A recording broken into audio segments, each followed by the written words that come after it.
Halo, kembali dengan saya, Tuan Guru. Kalian tahu nggak, ada kerajaan besar Jawa yang akhirnya runtuh karena keputusan rajanya sendiri?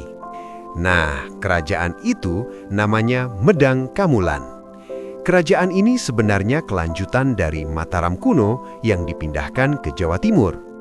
Jadi, ceritanya dimulai ketika Empu Sindok memindahkan pusat kerajaan sekitar abad ke-10.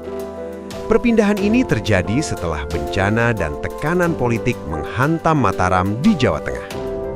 Faktanya, dari perpindahan itulah lahirlah kerajaan baru bernama Medang Kamulan. Empu Sindok juga mendirikan dinasti Isyana dan menjadi raja pertama di sana. Beberapa generasi kemudian, kerajaan ini mencapai puncak kejayaan pada masa Raja Dharmawangsa. Ia bahkan mencoba menyaingi kekuatan besar Sriwijaya di Nusantara. Bayangin, kota kerajaan ramai dengan perdagangan, pertanian, dan pelayaran. Rakyat hidup dari beras, kayu, daging, sampai perdagangan porselen. Tapi, tiba-tiba tragedi besar terjadi. Kerajaan diserang oleh sekutu Sriwijaya hingga Raja Dharmawangsa gugur. Nah, dari kekacauan itu, muncul tokoh penting bernama Airlangga. Ia berhasil membangun kembali kerajaan setelah sempat melarikan diri ke hutan.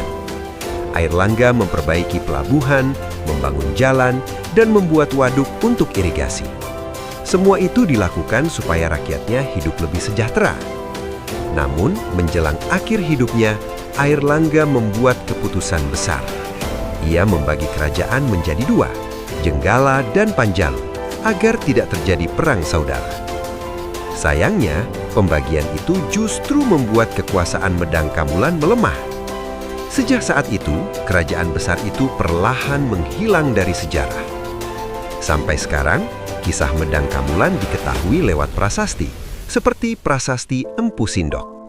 Ada juga prasasti Calkuta dan prasasti Anjuk Ladang yang menceritakan kerajaan ini. Dari sini kita belajar, keputusan pemimpin bisa mengubah arah sejarah sebuah kerajaan.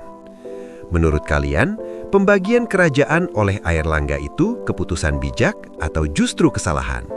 Jawab di kolom komentar ya. Jangan lupa follow, like, dan share video ini, biar sejarah kita nggak hilang.